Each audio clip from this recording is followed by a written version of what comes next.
if anybody sees any children, please let us know.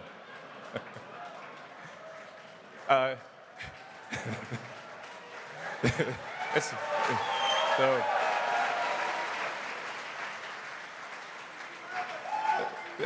I mean, I don't want to go off on a tangent too much on that front, but it's very important to appreciate that most of our battery packs are iron-based. A majority of our battery packs are iron-based, not cobalt.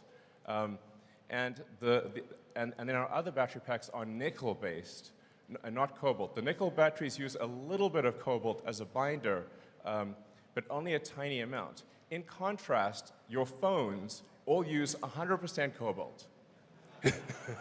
I recommend complaining to the phone manufacturers.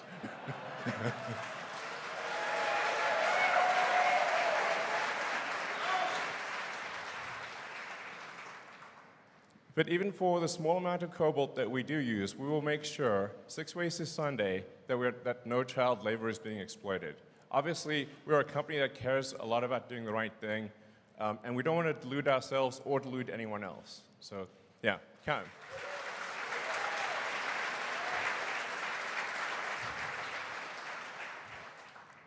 So, again, just recapping Master Plan Part 3, really the point is to say that it is very, very doable. It is happening. We need a threefold increase in solar and wind. We need to, admittedly, some of these are 29-fold increase in vehicle stationary and thermal battery production. Actually, in a nutshell, the way to think about sustainability is the faster we can make battery packs, the faster we can move to a sustainable energy economy. That's the fundamental limiting factor. So, I'll just grab some water here.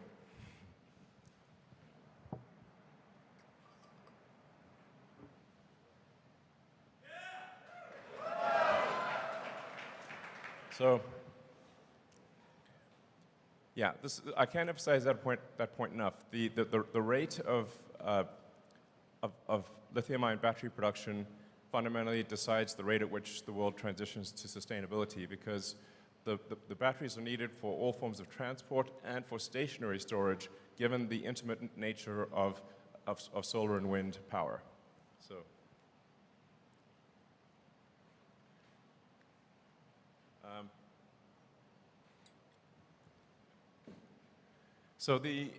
And we do invite people to critique our analysis, because any given analysis is going to be to some degree wrong.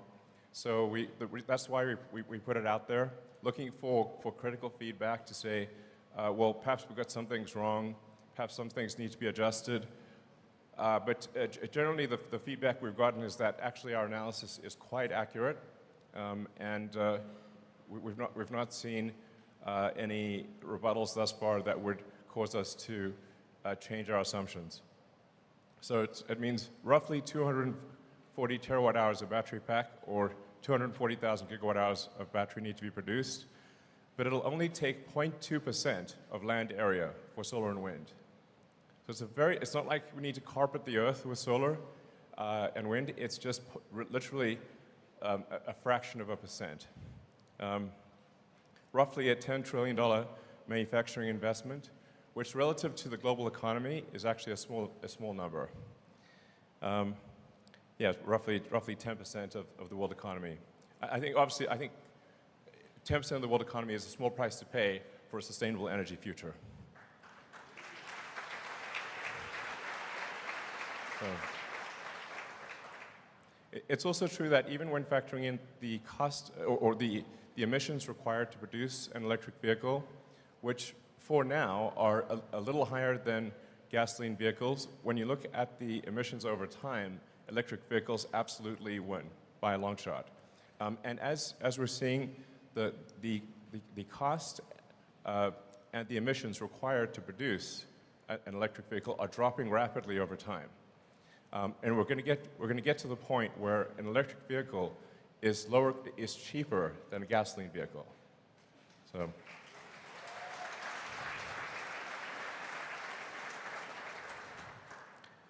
So in 2022, we avoided releasing about 13 million tons of CO2, reduced manufacturing GHG per vehicle by 30%, and reduced water usage by 15%, despite massive increases in output. So we also made our factories safer, which is really important. So we track the injuries per person, and we believe at this point we are best in industry or have the lowest injuries per person. So.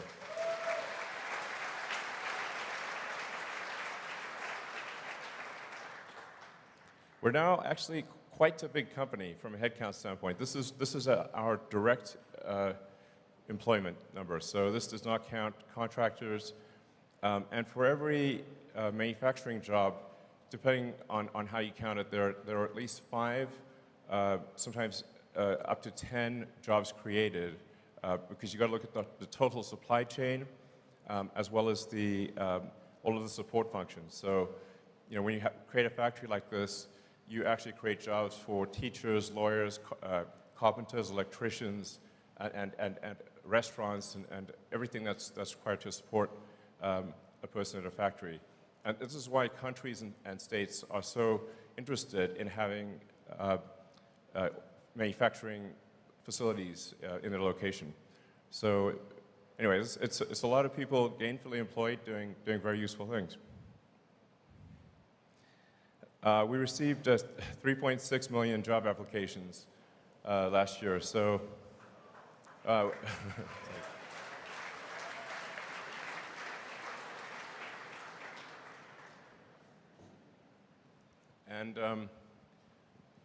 and once again, the top 2 most desired companies for engineers on Earth were SpaceX and Tesla. So,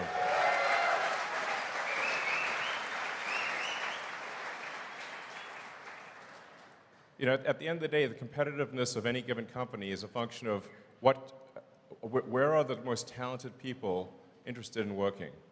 That is the team that's going to win. In fact, I'd say this is generally the case. If you look at any given company and say, where are the most smartest, most driven people going to work, that company is going to win.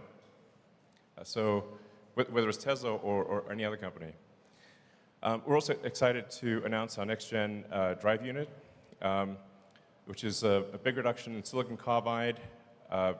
It's half the factory space. Notably, there are 0 rare earth elements required.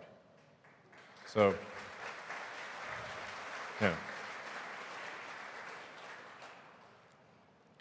And we're also changing to a 48-volt low voltage architecture in the car. So, yeah, this is a big deal actually. So the cars have been operating with 12-volt batteries for basically about a century. So for the first time in, I think, over 100 years, we're actually going to change from 12-volt voltage of outside of the drivetrain to a 48-volt architecture. And to first approximation, that means we need only about a quarter as much copper for in the car as would be needed for a 12-volt battery.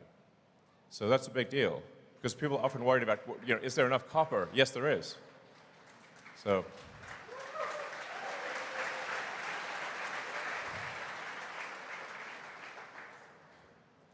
And FSD beta is growing hyper-exponentially. So that chart is going to look like a wall, basically.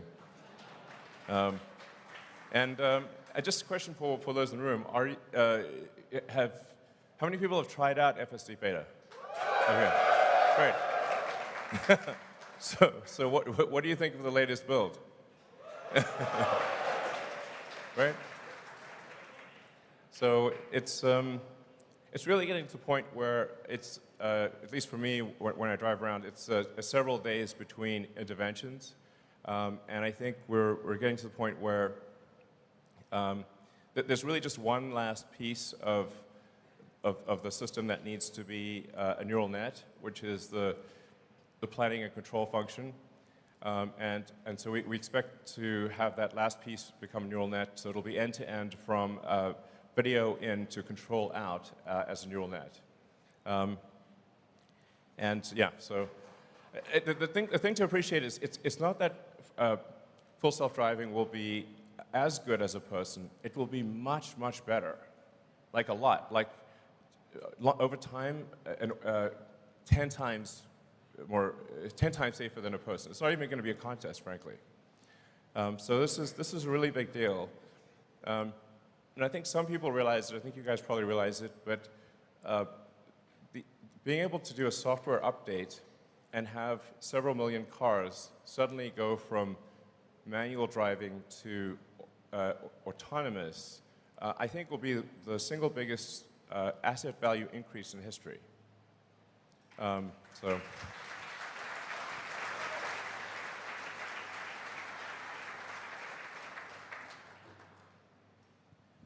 The normal usage of a passenger car is roughly 10 to 12 hours per week, call it maybe an hour and a half per day.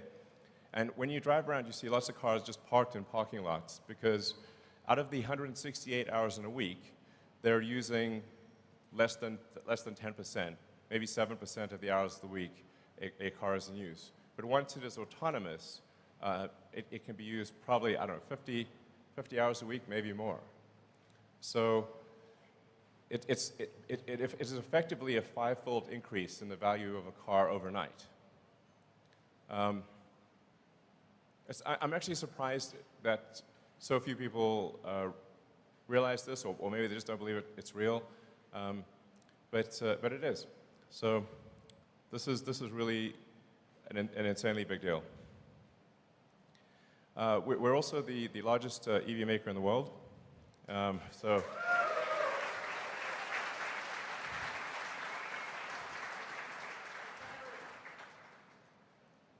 yeah, and I think that will continue. And while at the same time being the highest margin of any car maker in the world.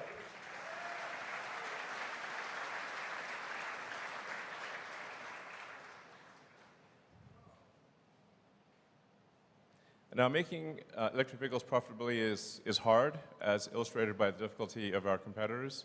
A number of our competitors are making EVs at a significant loss.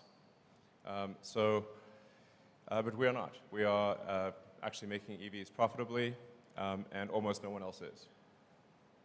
This is hard. So. And I'd say for this, it's a massive credit to the Tesla team for, I can't tell you how hard manufacturing is. Like, you've probably heard me say that prototypes are easy, manufacturing is hard. And then manufacturing at scale with positive cash flow is excruciating. It's mega pain. But the Tesla team has done it. So.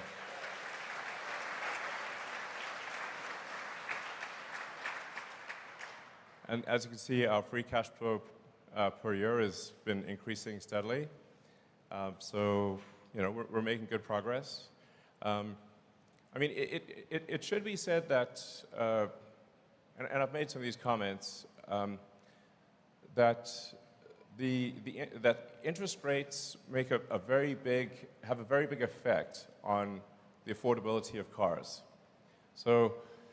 The vast majority of people buy cars based on the monthly payment. So it's like how much is the monthly payment, and it's not a question of value for money. It's just, do they actually have enough money? Can they afford it? So for the vast majority of people, it's just, can they afford to pay the payment? As the interest rates increase and credit tightens. Like, it's safe to say that these various banks that have died are probably somewhat distracted from handing out auto loans.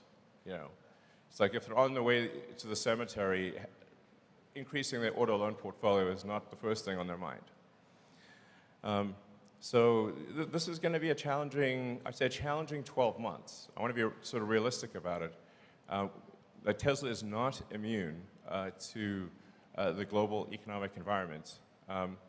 I expect things to be just at a macroeconomic level difficult for at least the next 12 months.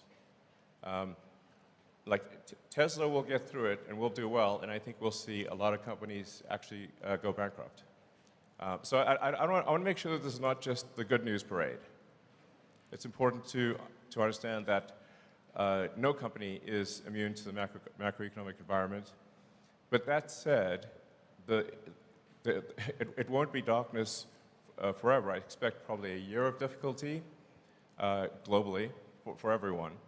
And then my best guess is that the global economy turns around in roughly 12 months. And then Tesla will be in an extremely good position. So anyone who is a long-term investor, I think, will do extremely well.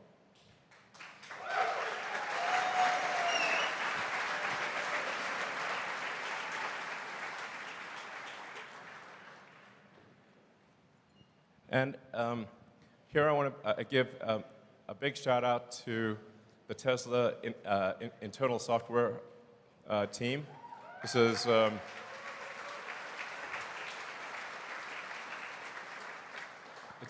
it's actually a really big deal that Tesla has such a powerful internal software team. I mean, that software team is responsible for handling the entire customer experience from buying the car, delivering the car, operating the factories, service and support. We internally wrote all of the insurance and financial software. The supply chain and logistics stuff, the data centers and infrastructure, and the analytics and insight. This is all internally written Tesla software. I think there are almost no companies in the world can do this because they do not have a very talented internal software team. So they're generally reliant on third-party enterprise resource planning software. But Tesla is not. This is a hidden strength of the company that often doesn't get a lot of attention, but is incredibly powerful. So once again, I'd like to thank them for their work.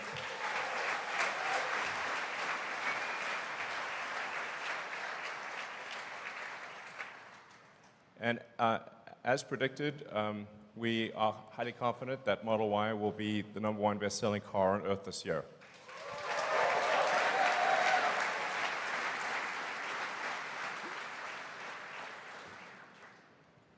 And in fact, in Europe, the best-selling car of any kind, whatsoever. It's already was that in Q1, I should say. It's not like will be. It was that in Q1. And China, the best-selling SUV. And the United States, the best-selling non-pickup vehicle in the United States in Q1. So, it's going well.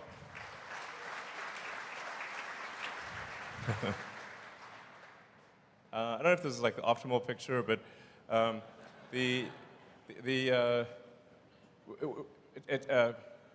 Tesla cars are actually the safest cars in the world. We put immense effort into vehicle safety. And we keep updating the safety. So we keep improving the automatic emergency braking system just with a software update. And we keep improving the airbag deployment with software updates. So we close the feedback loop on, like when we see an accident, we analyze the accident, and we say, what can we do from a software standpoint? Because there's actually quite a lot you can do to, first of all, avoid the accident, because the best accident is no accident. And then if the accident occurs, how do we deploy the airbags and the seatbelt pretensioners to minimize the probability of injury? So even for cars that people have owned for many years, we are behind the scenes continuously improving the safety of your car. And there are even some things that I think a lot of people aren't aware of, that we actually have automatic cabin overheat protection. So never in the history of the company has a child or a pet died in a Tesla. Okay.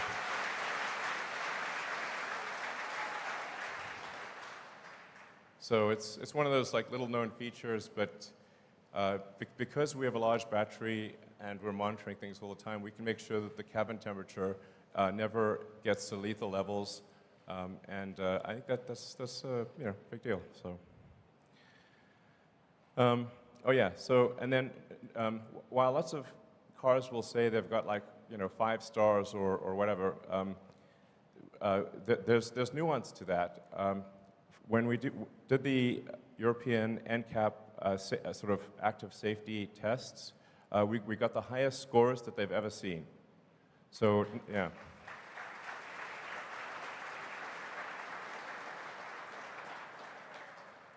So we got a 98% score on the active safety system, which obviously isn't good enough, and we will. But we have got a game plan for getting rid of the last 2%. So.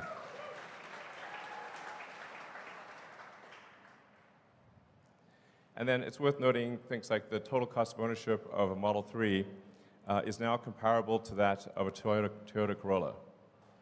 So.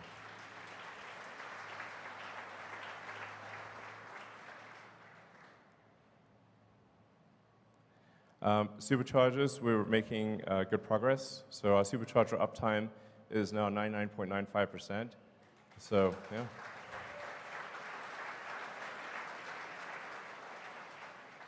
And we have superchargers practically everywhere at this point. Going to Megapack, because this is stationary storage is an important part of solving the sustainable energy problem. And the Tesla Megapack is now more competitive than a natural gas peaker plant. So we have very strong demand for the Tesla Megapack, and we're going to make a lot of them. So, yeah.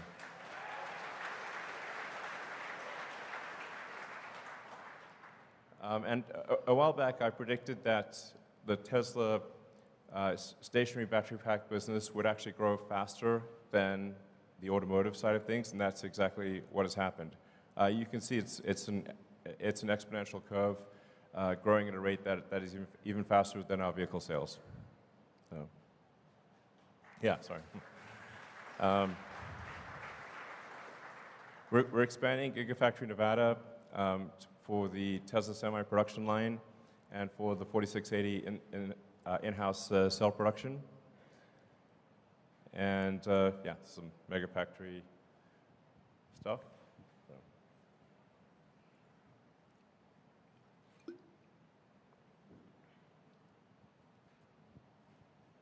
So this is, so we're aiming for 40 gigawatt hours a year, both in California and in China, but I think long term, this will be much greater than this. I mean, I would say I wouldn't be surprised if long term the stationary battery pack activity went well in excess of 500 gigawatt hours per year.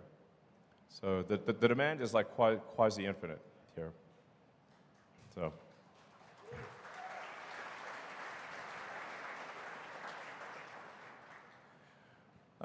As we look ahead to tackle what we see as the choke points in the supply chain, one of them is lithium refining. I mean, there've been a few times on Tesla earnings calls where I've said, can someone please just do lithium refining? Because there's just a shortage of it.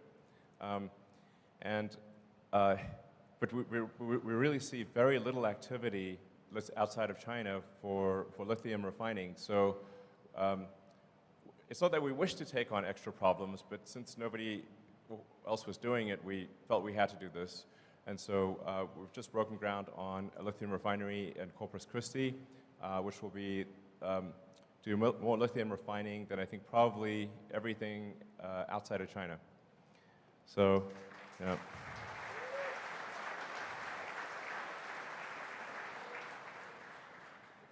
And we've signed a deal for our next Gigafactory in Mexico, Gigamexico. And I think that's going to be a fantastic factory. So, we're laying the groundwork for ultimately getting to 20 million vehicles a year.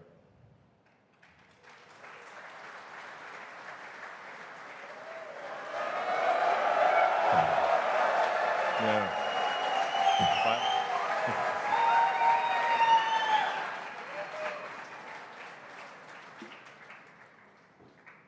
So Cybertruck is a hard car to make. It's because it's such a radically new design. It actually, you can't just use conventional methods of manufacturing. We had to invent a whole new set of manufacturing techniques in order to build an exoskeleton-based car instead of an endoskeleton-based car. So it's extremely non-trivial to build the Cybertruck. But we're making good progress on that. We have the so yes, that's the thing.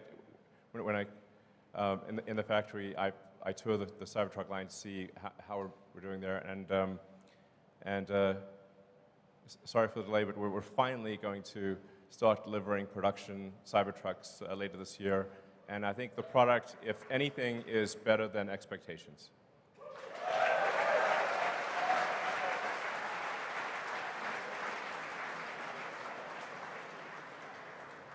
I mean, Cybertruck is the car I will be driving on a day-to-day basis. And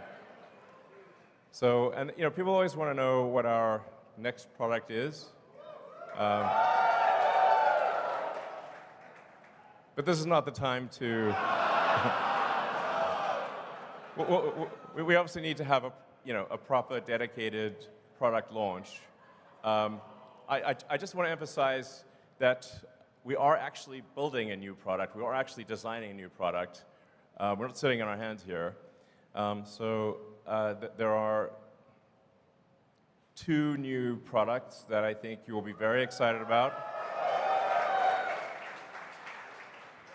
And both the design of the products and the manufacturing techniques are head and shoulders